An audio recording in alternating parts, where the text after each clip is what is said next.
Assalamualaikum warahmatullahi wabarakatuh.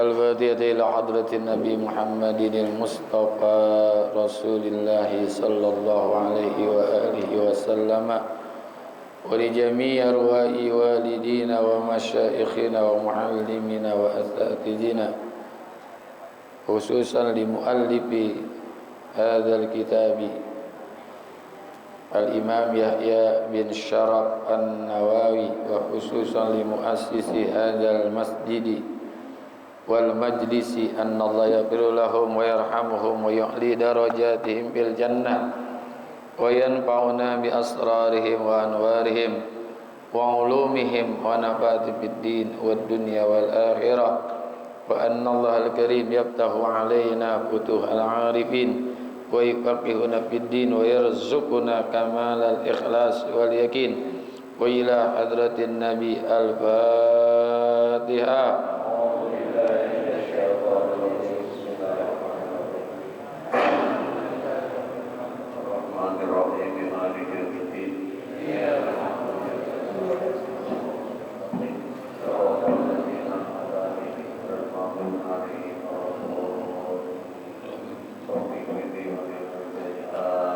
Ya Rabbi bil Mustafa balligh maqasidana wa fir lana ma madha ya wasi'al karami. Ya Rabbi bil Mustafa balligh maqasidana wa fir lana ma madha ya wasi'al karami. Ya Rabbi hayyi lana min amrina rasyada waj'al ma'unatakal husna lana madada.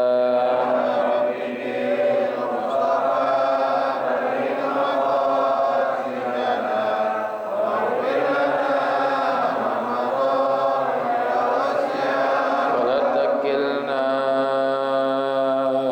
ila tadbiri anfusina fan-nafsu ta'jizu an islahi ma fasada.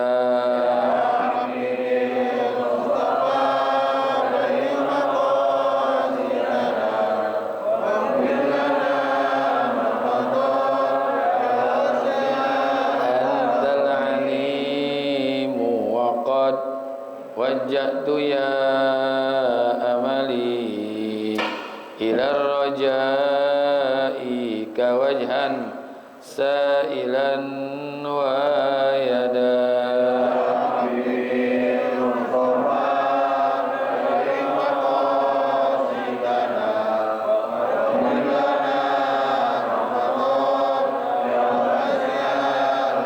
Walil raja'i sawabun anta ta'lamuhu faj'al sawabi dawa masitri li abada.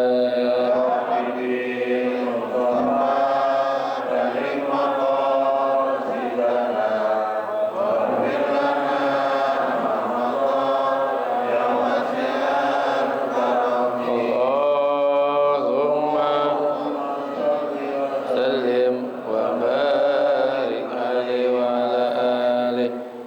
Bismillahirrahmanirrahim. Alhamdulillahilladzi ja'ala ta'limana ta'liman mubarakan fi tuli hayatina wa ja'alahu sababan li husnil khatimati fi akhir umrina. Wassalatu wassalamu ala Taha Muhammadin sayyidina wa ala alihi wa sahbihi humul fudala'i wal kurama. Amma ba'du. Wa bisanadil muttasili ilal imami muhaddisi rahimahullah wa adaman naf'a bihi wa bi barakati ulumihi wa bikum fid daraini amin. Qala radhiyallahu ankum an ibni Abbasin radhiyallahu anhuma anna Rasul Rasulullah sallallahu alaihi wasallam qala innallaha tajawaza li an ummati al khata'a wan nisyana wa mastaqsir wa mas tukrihu alaih. Hadisun hasanun rawahu Ibnu Majah wal Baihaqi wa ghairihima.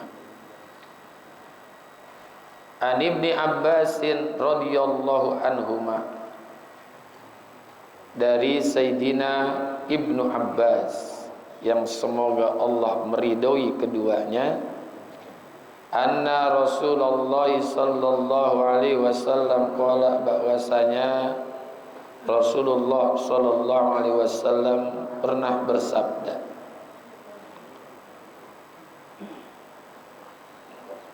innallaha ta'ala tajawaza li an ummati. Sesungguhnya Allah subhanahu wa ta'ala itu mengampuni atau mentolerir atau memaafkan karena diriku. Nah, terjemahannya bukan aku, tapi karena diriku, karena berdiri Rasulullah SAW. An ummati, terhadap umatku,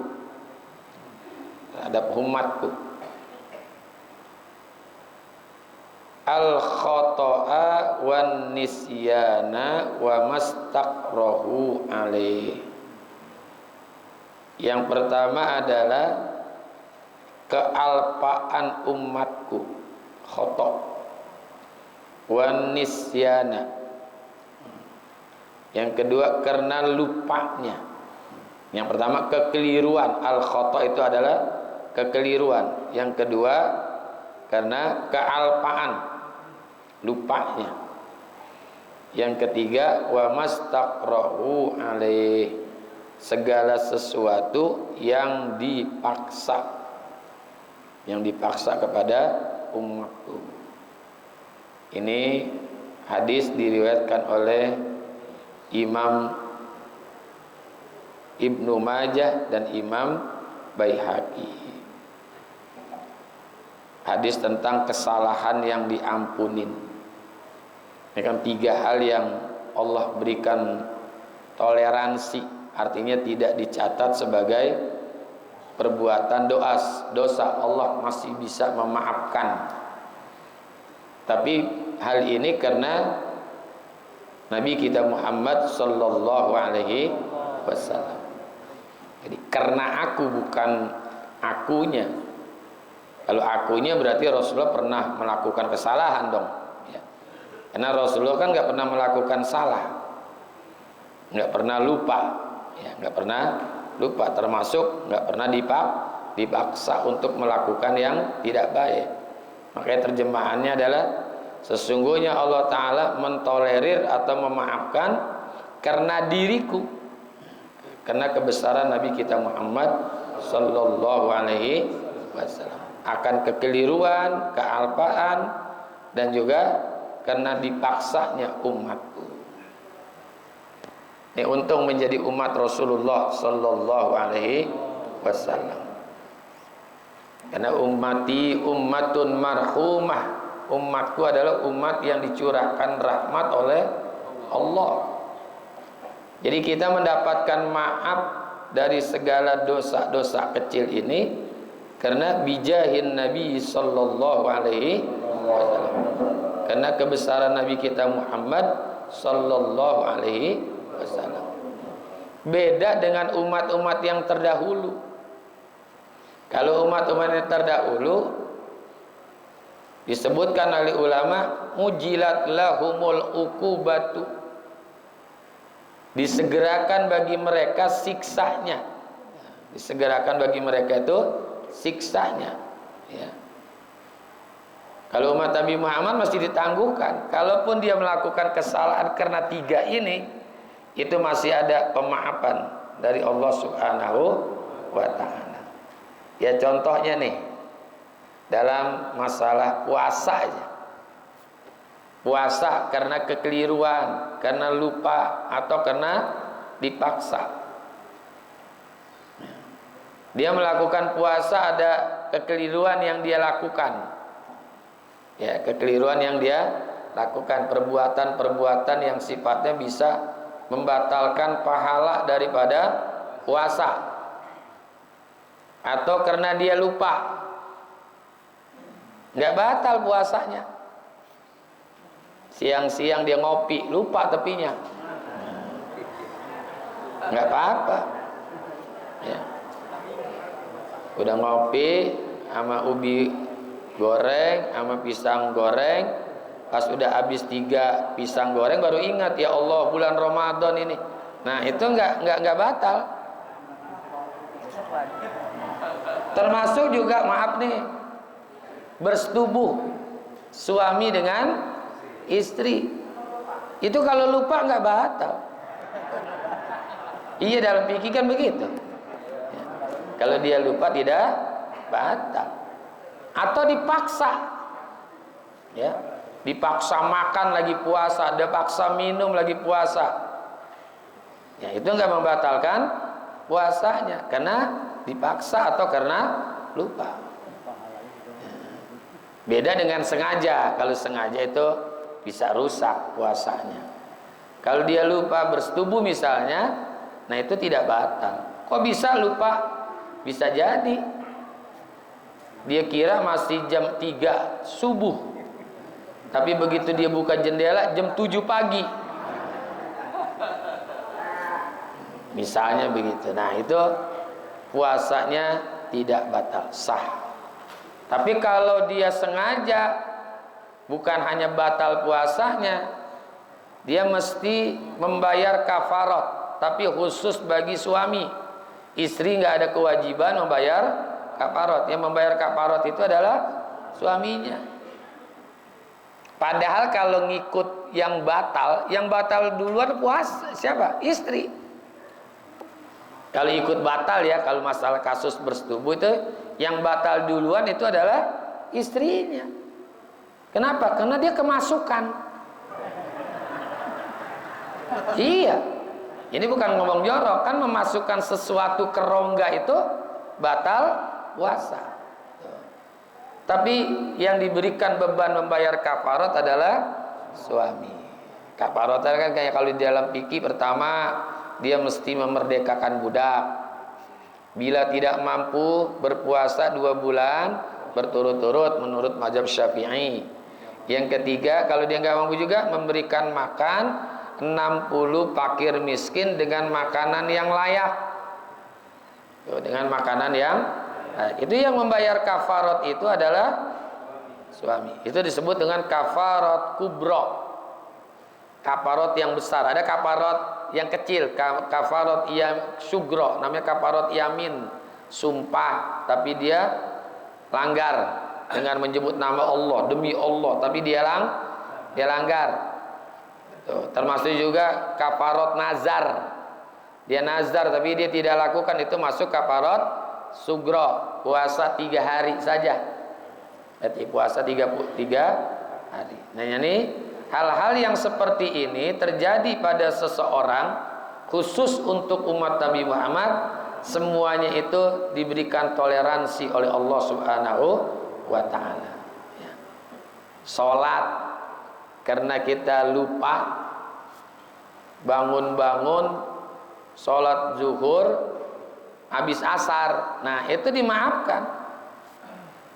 Tapi tidurnya sebelum zuhur ya, tidurnya sebelum zuhur, sampai kelewat bangun-bangun jam 4. Atau dia pesen tidurnya setelah zuhur, dia pesen pada istri atau sama anaknya, ayah mau tidur dulu ya, nanti kira-kira jam 2:30 bangunin ya. Ternyata begitu dia pesen, istrinya pergi, anaknya main, gak ada yang bangunin, itu dimaafkan. Ya itu dimaafkan, tidak ditulis sebagai dosa, enggak. Ya tidak ditulis sebagai dosa karena dia udah pesen. Atau dia masang alarm, ya di alarm saking ngantuknya dia nggak bangun. Salah kalau alarm bunyi dia bangun dimatiin lagi, itu salah. Ya. Nah, ini kan karena lupa dia. Atau karena dipaksa. Ya, dipaksa untuk tidak melakukan sholat karena dia lagi ditawan orang. Ya, karena dipaksa. Itu tidak dicatat sebagai dosa. Kenapa? Karena kebesaran Nabi kita Muhammad sallallahu alaihi wasallam. Ya. Karena alasan itu, karena Nabi memandang Nabi kita Muhammad sallallahu alaihi wasallam. Jadi karena lupa, karena dipaksa, atau juga karena salah, karena tidak sengaja, maka itu tidak dicatat sebagai dosa. Sehingga kita menjadi umat Nabi Muhammad, menjadi umat yang sangat-sangat beruntung. Setiap kesalahan, setiap kealpaan, setiap hal-hal yang dipaksa, itu diberikan toleransi oleh Allah Subhanahu wa ta'ala. Ya. Jadi Allah kasih kemudahan, ya. Yang kasih kemudahan perkara lupa dan salah itu juga menggampangkan atas umat Nabi Muhammad karena penghormatan pada Rasulullah sallallahu alaihi wasallam. Dan Allah enggak memberatkan kok. La yukallifullahu nafsan illa wus'aha. Enggak memberatkan umat Nabi Muhammad. Makanya ada istilah namanya taklilut takalif. Peringanan beban. Jika sholat tidak mampu berdiri, itu kan masuk rukun. Berdiri itu kan rukun. Ruknun min arkanis sholat, salah satu rukun sholat adalah berdiri. Itu diberikan keringanan. Nggak mampu, ya duduk. Gitu. Taklilut takalif. Nggak mampu duduk, telentang. Atau berbaring, tidur miring, menghadap kiblat. Nggak mampu juga, isyarat dengan anggota badan, khususnya mata. Nggak mampu juga hatinya tetap melakukan sholat. Itu kan namanya pengurangan beban. Jadi nggak diberatkan atas umat Nabi Muhammad sebagai yang telah diberatkan oleh umat-umat sebelum umat Nabi Muhammad. Contohnya Yahudi, orang Yahudi itu kan dia setiap melakukan ibadah harus, nggak ada pengurangan beban. Nih lagi juga termasuk ada qashar, kan sholat qashar. Itu kan peringanan yang mestinya 4 rakaat bisa diringankan. Ada lagi sholat jama' untuk lebih meringankan lagi. Ada jama' takdim, ada jama' takhir lagi. Kita dalam perjalanan boleh kita lakukan jama' takdim, boleh juga melakukan jama' takhir untuk lebih meringankan. Bahkan yang 4 sholat itu boleh dikosor. Isya, zuhur, asar. Itu kan yang awalnya 4 rakaat menjadi 2 rakaat. Pahalanya berkurang nggak? Nggak berkurang. Justru bisa jadi pahalanya jadi 2. Pertama, pahala ibadah tersebut. Yang kedua, mengamalkan ilmu. Karena mengamalkan ilmu, udah ngaji tentang masalah sholat qashar atau sholat jama', dipraktekin. Oh, itu dapat 2 pahala. Pahala puasanya dia dapat, pahala mengamalkan ilmunya juga dia dapat. Yang awalnya dulu sholat 50 waktu diringanin oleh Allah menjadi 5 waktu. Ini dalam peristiwa Isra dan Mi'raj itu kan sholat awalnya itu kan populer itu. Menurut Imam Al-Baghawi kan begitu kan. Annallaha ta'ala farrada alaihim khamsina sholatan. Kata Imam Al-Baghawi, sesungguhnya bahwasanya Allah Ta'ala mewajibkan kepada umat Nabi Muhammad itu 50 waktu. Ya, 50 waktu sholat. Ya. Dan juga termasuk zakat. Wa amarahum bi adai rubi amwalihim minaz zakah. Dan juga memerintahkan kepada umat Nabi Muhammad untuk menunaikan 1/4 ya daripada harta-harta mereka berupa zakat. Termasuk juga waman asaba tau subatan tajanasa qata'aha, dan apabila dia pakaiannya terkena najis maka ia harus memotong pakaian tersebut. Enggak dibuang, dipotong aja. Kalau bisa dicuci, kan gitu kan? Dicuci. Wa man asbaha zanban asbaha wa zanbuhu maktubun ala babih. Ini orang-orang Yahudi nih. Orang Yahudi itu ketika dia berbuat satu dosa, itu langsung di depan pintunya tertulis dosanya dia. Umat Nabi Muhammad tertulis enggak? Ditutupi oleh Allah. Jadi orang-orang Yahudi itu begitu dia berbuat dosa di pagi hari, maka tertulis di depan pintunya tuh, ini orang baru berbuat dosa, ada tulisan di depan pintunya. Ya kalau kita coba begitu, malu enggak? Nah, tapi umat Nabi Muhammad enggak, ditutupi oleh Allah dan masih ada peluang untuk bertobat. Ini ditulis dulu, dan banyak lagi dah ya yang bisa memberatkan dan juga bisa membelenggu mereka di dalam hidup. Itu untuk orang-orang Yahudi. Nah, umat Nabi Muhammad juga diperintahkan sholat, tapi dilakukannya hanya 5 waktu ya. Jadi umat Nabi Muhammad hanya cuma 5 waktu. Umat-umat terdahulu kan ada sholat juga. Coba kalau sholat 50 waktu, bingung kita ngatur waktu nyari duit. Bingung nggak? Jangan-jangan nggak sempat punya anak kita tuh sholat mulu. Ya.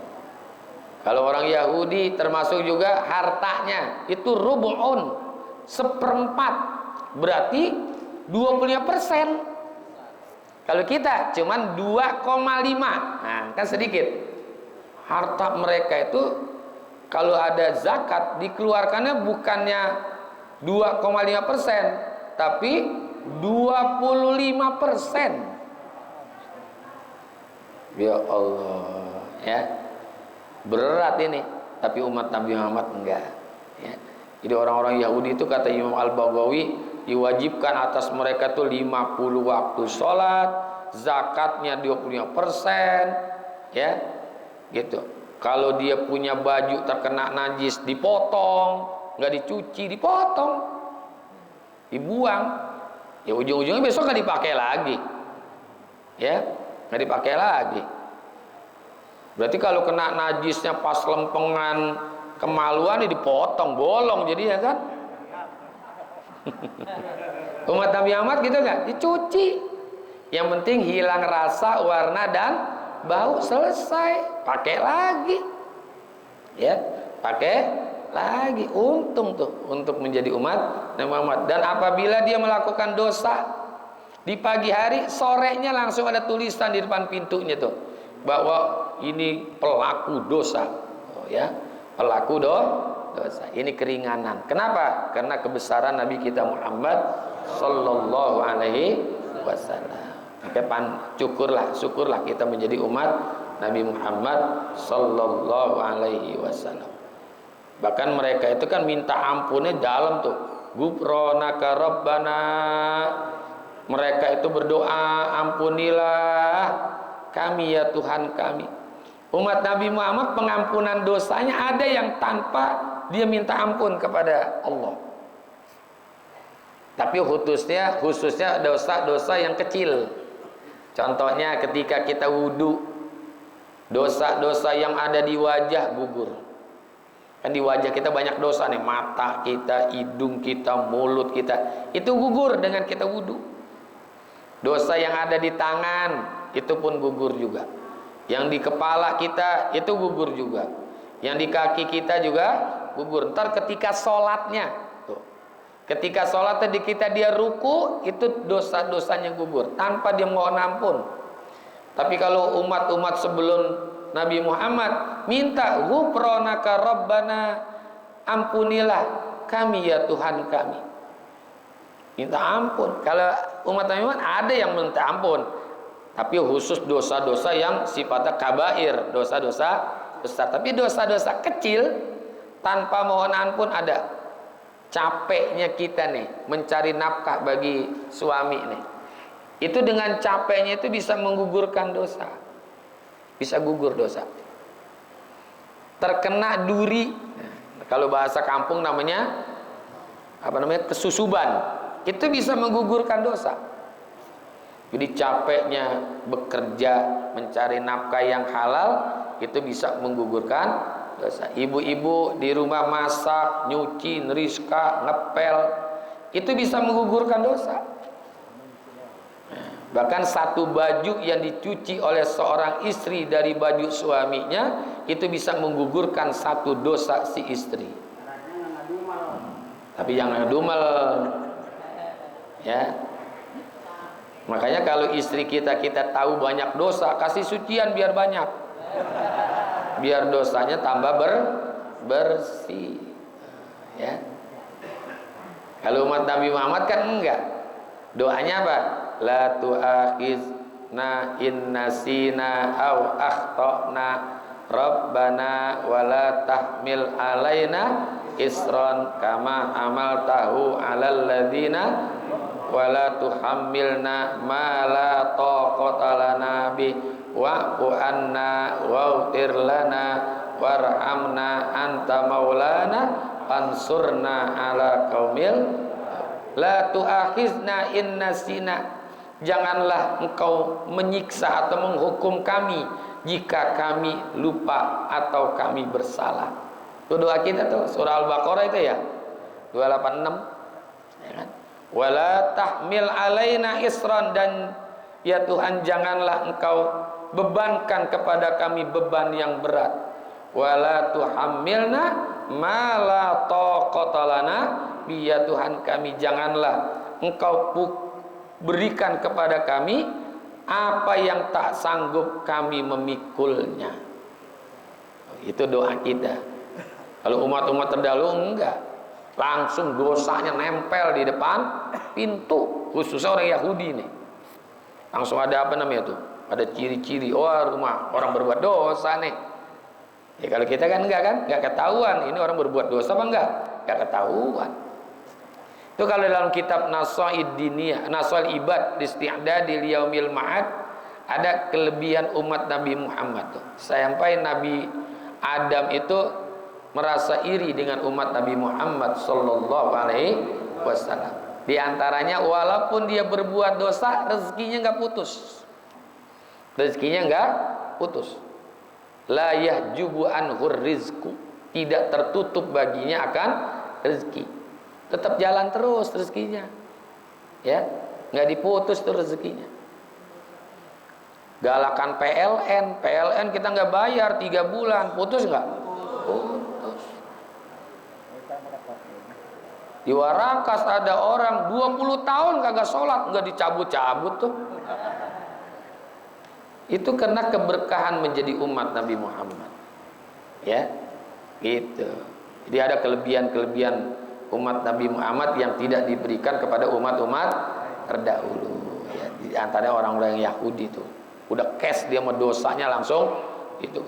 Kalau kita masih ada doa, wa ma kanallahu li'azibahum wa anta fihim wa ma kanallahu mu'azibahum wa hum yastaghfirun. Tidaklah Allah akan menyiksa mereka selama engkau Muhammad masih ada di tengah-tengah mereka. Masih ada yang sholawat, ya, masih ada yang salawat itu jauh tuh dari musibah, dari azab. Yang kedua, tidak disiksa mereka itu karena masih ada yang beristighfar. Kalau umat terdahulu kan enggak, begitu dia berbuat dosa dinyatakan siksanya,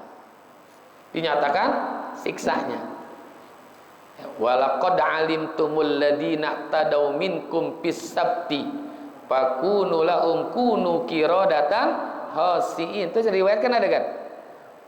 Walaqad alimtumul ladina tadaw, dan kamu bisa mengetahui orang-orang yang melanggar tentang ketentuan hari Sabtu ibadah. Kalau kita kan Jumat, orang Yahudi kan ibadahnya hari Sabtu. Tapi bukan di ibadah, justru nyari ikan. Fakunu qiradatan hasiin, maka jadilah mereka itu kerak-kerak yang hina. Langsung dia nggak sholat, nggak ibadah tuh pada hari Sabtu, langsung jadi kera. Coba kalau terjadi umat Nabi Muhammad kayak gitu, lagi nyupir nggak sembahyang Jumat jadi monyet. Tuh, enak gak ada jadi umat Nabi Muhammad? Iya, nggak langsung cash dikasih. Ganjaran dosanya nggak langsung cash dikasih. Umat itu Yahudi begitu, nggak melakukan ibadah pada hari Sabtu, langsung jadi kera. Langsung jadi kera. Keranya kera jelek lagi, hasiin gitu. Hasiin yang hina gitu. Tapi umat Nabi Muhammad enggak. Banyak nggak orang Islam yang hari Jumat nggak sholat Jumat? Banyak. Masih naik motor, masih naik mobil, masih dagang. Coba kalau dibuktikan langsung seperti umat Yahudi, waduh repot, banyak monyet ini.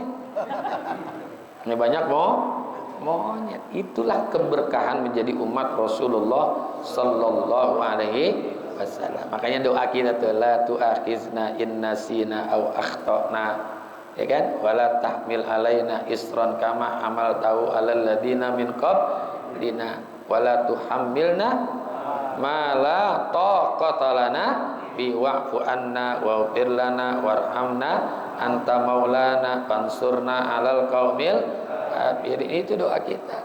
Itu keberkahan menjadi umat Nabi kita Muhammad sallallahu alaihi wasallam. Jadi ini bukan karena Allah itu sayang sama kita, tapi karena Nabi Muhammad dicintai oleh Allah Subhanahu wa taala sampai umatnya mendapatkan rahmat. Karena Rasulullah wa ma arsalnaka illa rahmatan lil alamin. Itu makanya umatnya pun menjadi umat yang mendapatkan rahmat dari Allah Subhanahu wa taala. Jadi karena kesalahan, karena lupa, karena dipaksa, itu dosanya tidak tercatat. Ya, tidak tercatat, masih mendapatkan toleransi dari Allah Subhanahu wa taala. Wa qala an-nabiy sallallahu alaihi wasallam wallahu a'lam bissawab. Terima kasih dan mohon maaf, hadanallahu wa iyyakum ajmain wa wafaqanallahu wa iyyakum ila thoriqil qayyim. Wassalamualaikum warahmatullahi wabarakatuh.